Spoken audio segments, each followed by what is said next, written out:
बिस्मिल्लाहिर्रहमानिर्रहीम। आज हम ओ लेवल अकाउंटिंग जिसका कोड है 7707 उसका मई जून 2019 का पेपर 2 करेंगे। और पेपर 2 में क्वेश्चन नंबर 1 हम ऑलरेडी रिकॉर्ड करा चुके हैं। आपको कराचीज एकेडमी के यूट्यूब चैनल पर ये मिल जाएगा। इसमें जर्नल एंट्रीज़ के कंसेप्ट थे, इसमें लेजर पोस्टिंग थी, कुछ सस्पेंस और रेक्टिफिकेशन ऑफ एरर से रिलेटेड चीज़ें थी।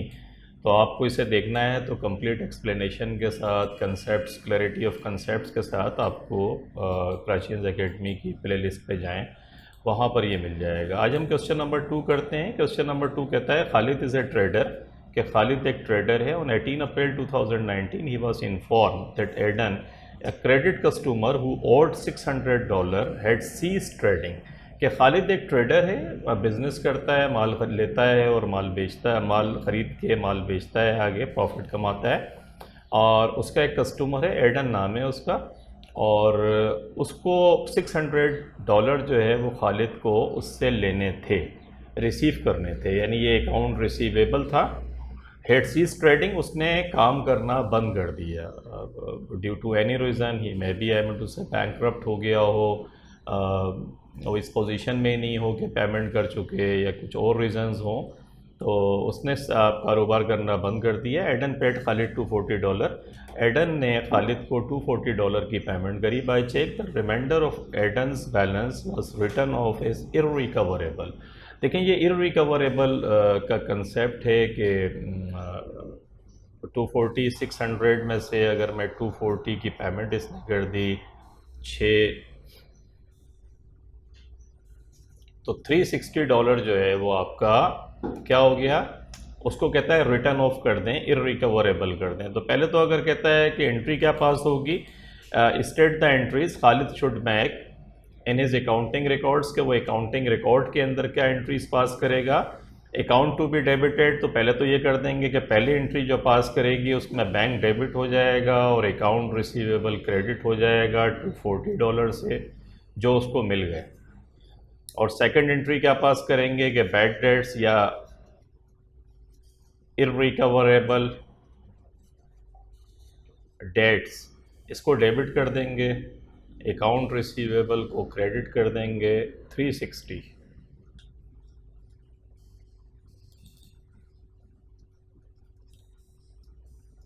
दो एंट्रीज पास होंगी। देखिए, पहली एंट्री तो पैसा से, पहली एंट्री तो सिंपल है कि जो पैसा मिला उसकी एंट्री पास करते हैं, पैसा जो मिलता है उसकी एंट्री तो सिंपल होती है, बैंक डेबिट और अकाउंट रिसीवेबल क्रेडिट। जो राइट ऑफ करते हैं उसकी एंट्री अलबत्ता आपको समझनी पड़ेगी, और उसकी एंट्री क्या होती है, उसकी एंट्री इररिकवरेबल डेट्स को डेबिट करके ट्रेड रिसीवेबल को या अकाउंट रिसीवेबल को हम क्रेडिट कर देते हैं। तो ये आपके जहन में होना चाहिए।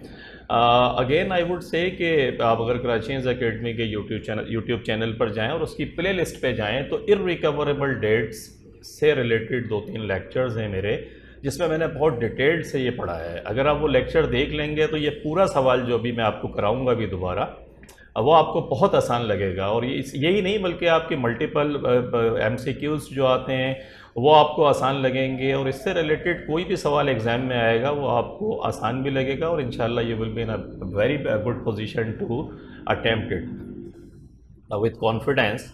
तो ये वाला पार्ट आपका कंप्लीट हो गया। अगला है Khalid maintains sales ledger control account, के सेल्स लेजर कंट्रोल अकाउंट ये मेंटेन करता है।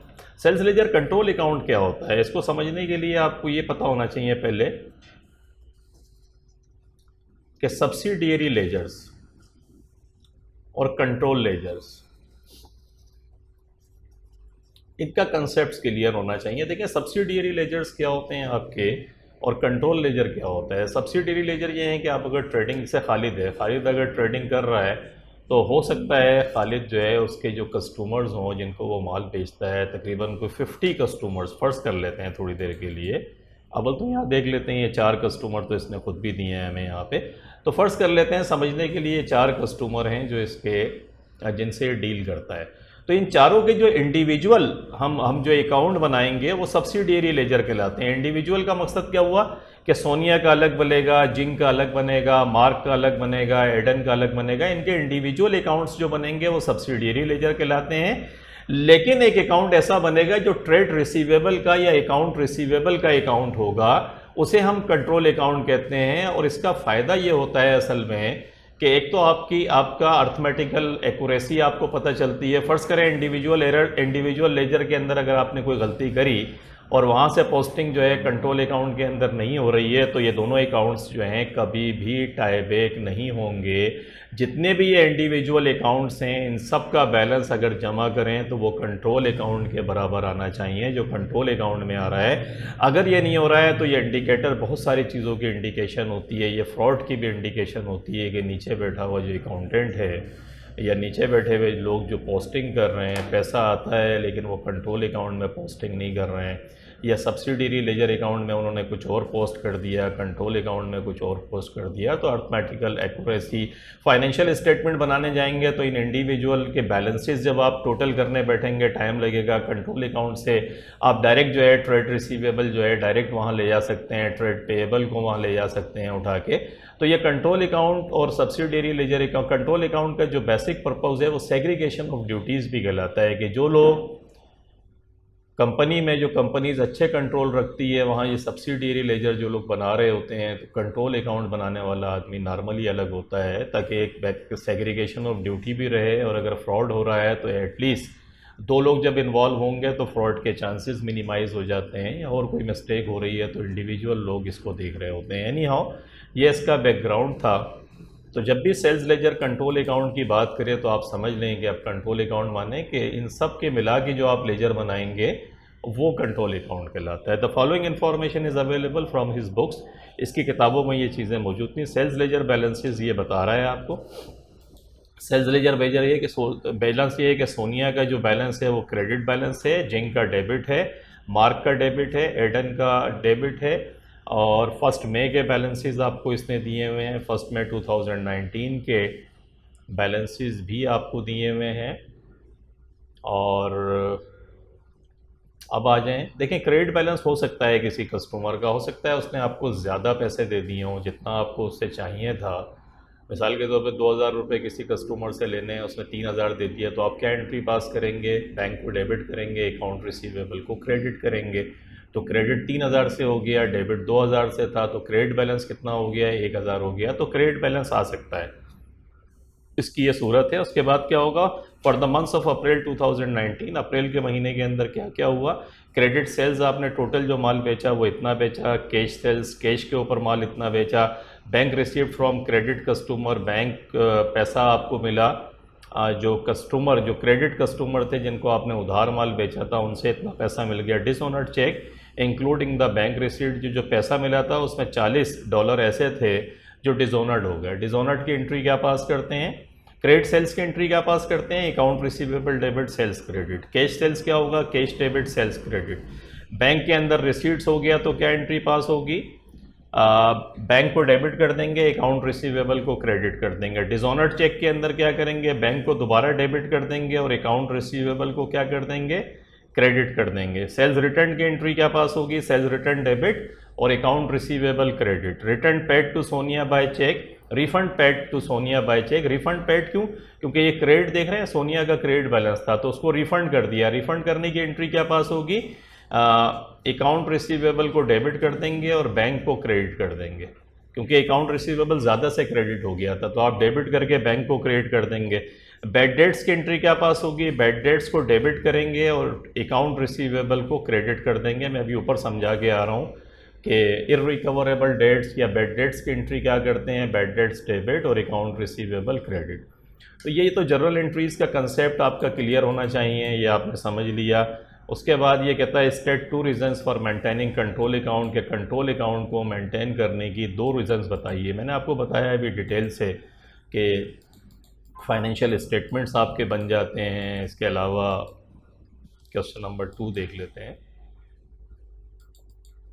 Assist in locating of errors, के कोई गलती हो गई है तो वो आपको पता चल जाएगी। ये देखें पार्ट 1 हमने देखा था, मैंने करवाया, आप भी देख लें। Bank debit, Aiden account receivable, Aiden के अकाउंट को आपने क्रेडिट कर दिया, और बैड डेट्स डेबिट और एडन का अकाउंट क्रेडिट। ये पीछे मैं आपको करा के, एडन की जगह अकाउंट रिसीवेबल ब्रैकेट में एडन लिख दें या एडन को डायरेक्ट लिख दें, कोई फ़र्क नहीं पड़ता है इससे। तो ये 2 एंट्रीज़ आप पीछे कर चुके हैं। और बी पार्ट के अंदर क्या है, बी पार्ट में ये है कि अगर कोई एरर्स हो गया है लेजर, इंडिविजुअल लेजर में जो आप बना रहे हैं और कंट्रोल अकाउंट में अगर कोई डिफरेंस है तो यहाँ से सामने पता चल जाएगा। अर्थमेटिकल एक्यूरेसी आपके सामने आ जाएगी। ट्रेड रिसीवेबल और ट्रेड पेएबल की टोटल फिगर आपको पता चलेगी, जो फाइनेंशियल स्टेटमेंट बनाने में आपको आसानी होगी। फ्रॉड का रिस्क जो है वो कम हो जाएगा। और provide a summary of transaction with trade payable, और ओवरऑल समरी आपको पता चलेगी। अगर आप डिटेल ना देखना चाहें, अगर किसी कंपनी के बहुत सारे कस्टमर्स हैं, समटाइम्स जैसे यूटिलिटी कंपनी जो आप देख रहे हैं, ये आपका इलेक्ट्रिक कंपनी हो गई या गैस की जो कंपनीज़ हो गई, आप देखें इनके मिलियंस में कस्टमर्स होते हैं। तो मिलियंस कस्टमर्स को अगर आप थोड़ी देर के लिए सोचें तो 2 मिलियन या 3 मिलियन कस्टमर्स को अगर आप इंडिविजुअल देखने बैठेंगे तो कितना मुश्किल होगा। वो सब्सिडियरी लेजर में अलग अलग बन रहे होंगे, उनका एक कंट्रोल लेजर बनता है। जो कंट्रोल लेजर अगर आप ना बनाएं तो कुड यू इमेजिन कि जब फाइनेंशियल स्टेटमेंट आप बनाने बैठेंगे तो कितना प्रॉब्लम होगी। तो आप क्या करते हैं कि कंट्रोल लेजर का कंसेप्ट आपके पास होता है, वहाँ से आपको फिगर्स भी मिल जाती हैं फाइनेंशियल स्टेटमेंट के लिए। और अगर ये हैंगी पैंगी कुछ हो रही है इंडिविजुअल लेजर्स में, तो क्योंकि दोनों के बैलेंस अगर टाई बैक नहीं है तो आपको पता चल जाएगा। तो एक रीज़न्स ये होती है। अगला आ जाए,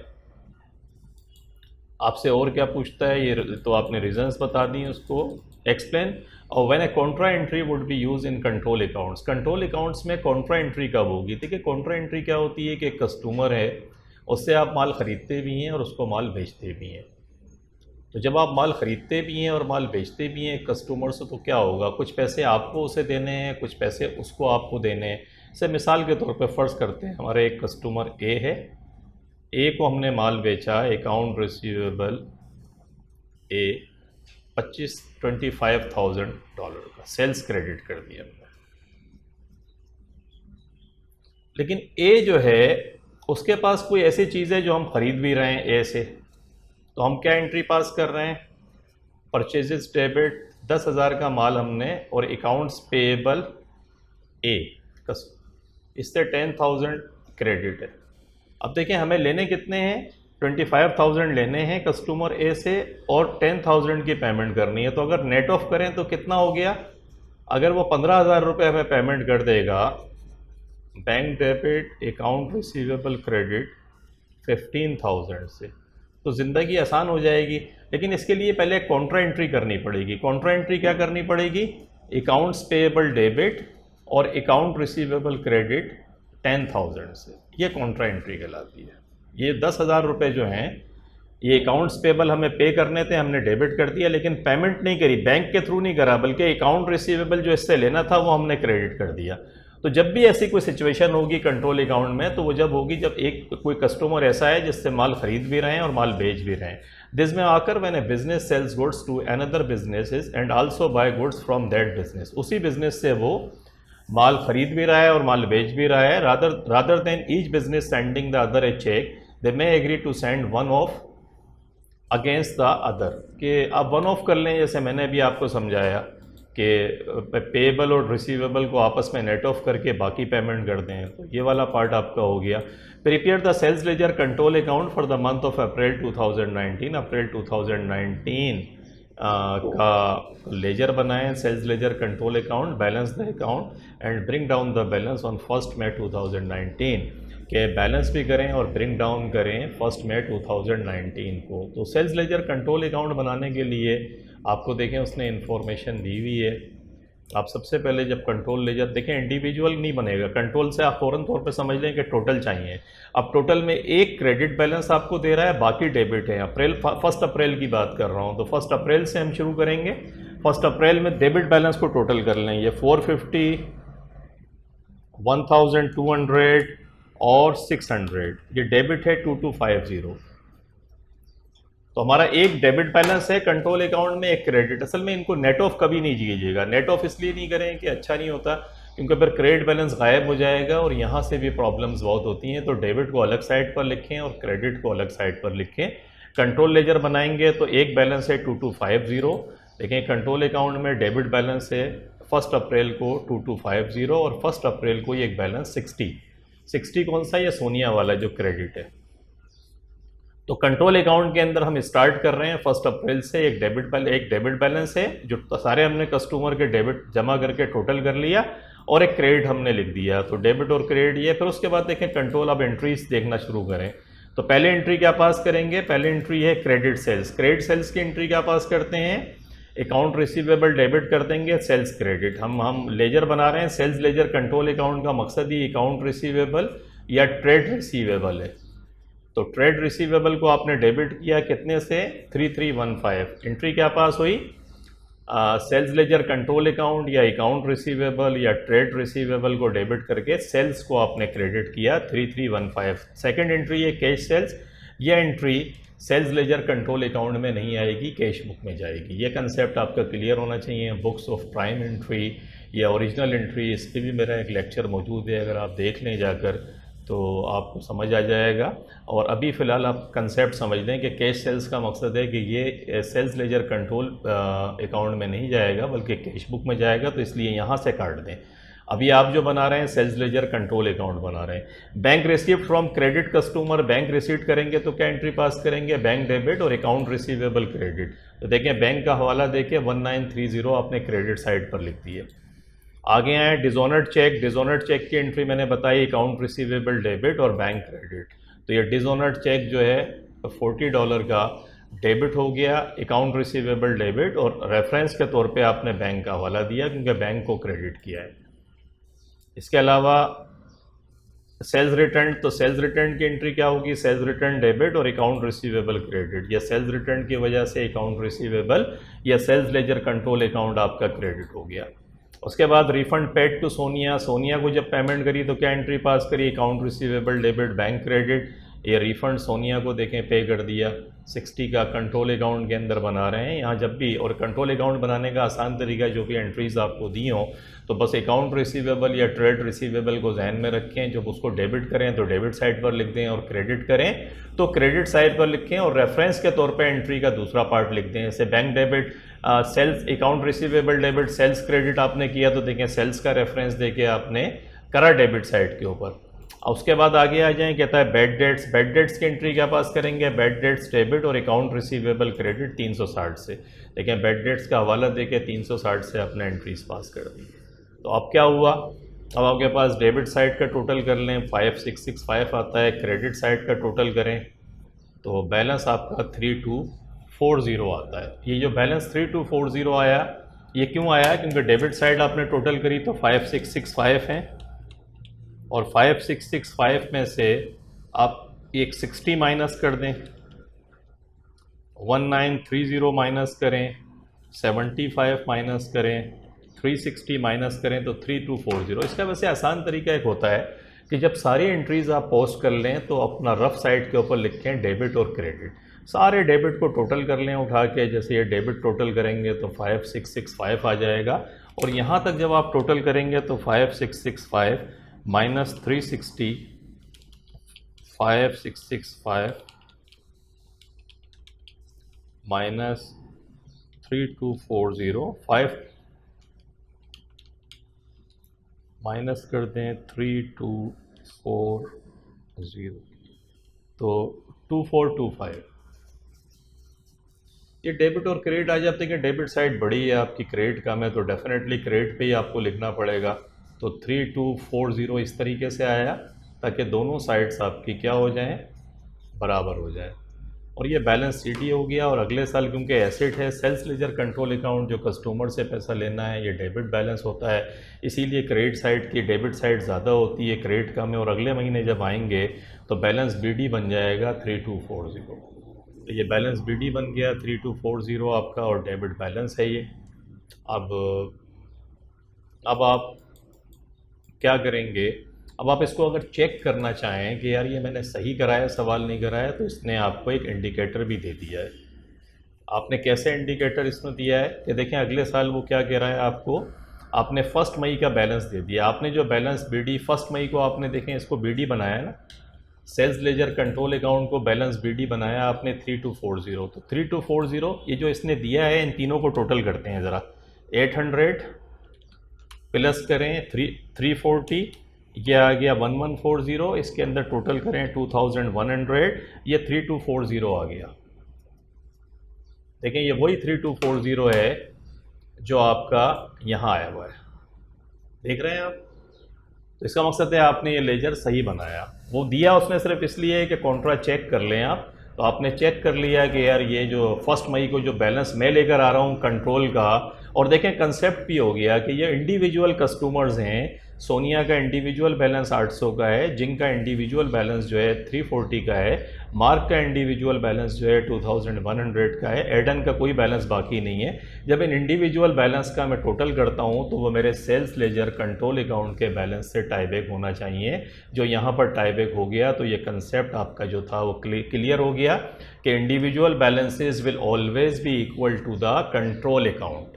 तो उसने आपके बैलेंस को चेक करने ताकि आप चेक कर लें, आपने चेक कर लिया, ये वाला पार्ट भी आपका कंप्लीट हो गया। आगे आए स्टेट 2 रीजंस फॉर मैं ये हम कर चुके हैं ऑलरेडी एक्सप्लेन। मैंने कॉन्ट्रा एंट्री भी हो गई, सेल्स लेजर का कंट्रोल अकाउंट भी आपका हो गया। आगे कहता है Khalid is financial year ends on 30 अप्रैल। खालिद का फाइनेंशियल ईयर एंड्स होता है 30 अप्रैल को ऑन 1 मई 2018। 1 मई 2018 को he had a provision for doubtful debts of $120 कि 1 मई 2018 को उसका जो बैलेंस था प्रोविज़न फॉर डाउटफुल डेट्स का वो $120 था। देखिए दो किस्म की चीज़ें होती हैं। एक प्रोविज़न फॉर डाउटफुल डेट्स क्या होता है कि एक्सपेक्टेड ये है आपको कि ये पैसा आपको अपने कस्टमर से नहीं मिलेगा, तो ये हम मेंटेन कर रहे होते हैं। हर साल एक बैलेंस आपको देता है। He decided to maintain the provision at 5% of trade receivable at the end of each year, कि हर साल के अख्ताम पर जो 5% बैलेंस जो है ना ये मेंटेन करेगा। यानी इट इज़ एक्सपेक्टेड कि 5% ट्रेड रिसीवेबल का एक्सपेक्टेड है कि वो कस्टमर से नहीं मिलेगा। तो प्रूडेंस कंसेप्ट को इस्तेमाल करते हुए बीइंग कंजर्वेटिव हम क्या करते हैं कि हम इसकी अकाउंट्स के अंदर प्रोवाइड फॉर कर देते हैं, इनकम स्टेटमेंट में भी लेके जाते हैं और बैलेंस शीट में भी ट्रेड रिसीवेबल में से इसको माइनस कर देते हैं।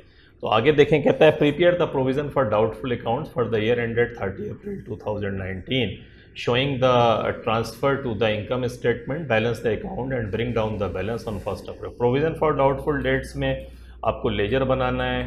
तो सबसे पहले तो आप देखेंगे ट्रेड रिसीवेबल कितना है। तो ट्रेड रिसीवेबल का बैलेंस कितना था आपके पास 2018 ऑन 1 मई 2018। 1 मई 2018 का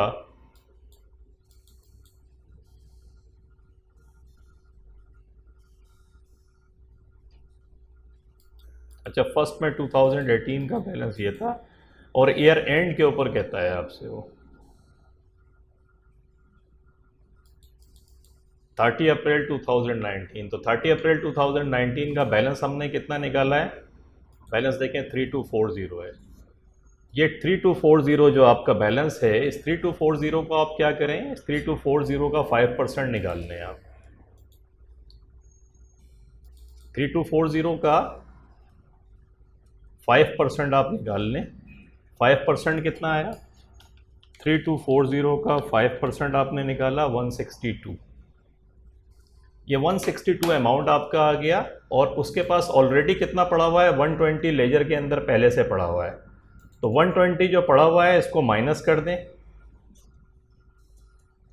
इसका मकसद ये हुआ कि 42 कि इस साल आपको जो एंट्री चाहिए वो सिर्फ $42 की चाहिए, क्योंकि देखिए जो ऑलरेडी पड़ा हुआ है लेजर के अंदर कितना चाहिए इस साल आपको 162 चाहिए और पड़ा हुआ कितना है ये आप देख लें। पड़ा हुआ आपके पास 120 है। ये 3240 कहाँ से आया, 3240 वही है जो आपने लेजर बनाया था इसका एंडिंग बैलेंस, क्योंकि लेजर के ट्रेड रिसीवेबल के एंडिंग बैलेंस पे ये अप्लाई होता है। तो लेजर का बैलेंस अभी हम पढ़कर आ रहे हैं, हमने खुद निकाला 3240, इसका 5% 162 बनता है। ऑलरेडी कितना पड़ा हुआ है, 120 पड़ा हुआ है। तो एंट्री कितने की पास होगी, $42 की एंट्री पास होगी। और एंट्री क्या होगी, एंट्री होगी इनकम स्टेटमेंट को डेबिट कर देंगे और प्रोविज़न फॉर डाउटफुल डेट्स को क्रेडिट कर देंगे 42 से। ये एक एंट्री पास हमारी हो जाएगी। और लेजर बनाना आसान है, लेजर तो सिंपल है। $120 का बैलेंस आपको दिया हुआ था, इसको बैलेंस बीडी बना दें 1 मई को। इनकम स्टेटमेंट आपने भी एंट्री पास करी, इनकम स्टेटमेंट को डेबिट करके प्रोविज़न फॉर डाउटफुल डेट्स को आपने क्रेडिट किया, 42 से 162 आ गया। और यही बैलेंस 30 अप्रैल को सीडी बन जाएगा 162। और यही सीडी जो डेबिट साइड पर है वो क्रेडिट साइड पे 1 मई को आ जाएगा 162 का, क्योंकि ये क्रेडिट बैलेंस है। तो क्रेडिट बैलेंस का सीडी डेबिट साइड पर होता है, लेकिन उसका बैलेंस उठकर दोबारा अपनी जगह आ जाता है क्रेडिट साइड पर। तो ये प्रोविज़न फॉर डाउटफुल डेट्स का balance 162। And again finally I would say कि ये इररिकवर बैड डेट्स पूरा मैंने ये सब कराया हुआ है। अगर ये आप मेरे लेक्चर देख लेंगे तो ये पूरा सवाल, अगर जिन बच्चों ने मेरा ये लेक्चर देखा है जाके, तो ये पूरा हलवा सवाल है, इसमें कुछ भी नहीं है इस सवाल में। सारी वही चीज़ें उसने कंसेप्ट्स पूछे हैं जो ऑलरेडी मैं एक्सप्लेन कर चुका हूँ। तो पहला वाला जो सवाल था इसका, वो भी आपको इररिकवरेबल डेट्स मेरे लेक्चर में मिल जाएगा। कराचीज़ एकेडमी के यूट्यूब चैनल पर जाएं, प्लेलिस्ट में सब अरेंज फॉर्म में पड़ा हुआ है, वहाँ जाकर देख लें। तो ये क्वेश्चन नंबर 2 हमने करा, ये पूरा इररिकवरेबल डेट्स और सेल्स लेजर कंट्रोल अकाउंट्स पे के कंसेप्ट उसने आपके चेक किए थे। तो होप आपको अच्छा लगा होगा, आपकी समझ में आया होगा, आपके एग्ज़ाम के प्रिपरेशन में हेल्प करेगा। मिलते हैं इंशाल्लाह क्वेश्चन नंबर 3 के साथ। नेक्स्ट वीडियो हमारी क्वेश्चन नंबर 3 पे होगी। कराचीज़ एकेडमी के यूट्यूब चैनल को सब्सक्राइब करना नहीं भूलिएगा। अपने दोस्तों साथियों को जो पढ़ रहे हैं उनको भी ये नॉलेज शेयर करें। We would really appreciate your efforts in sharing this knowledge among your friends. और टेक केयर, अपना ख्याल रखिएगा। अल्लाह हाफिज़।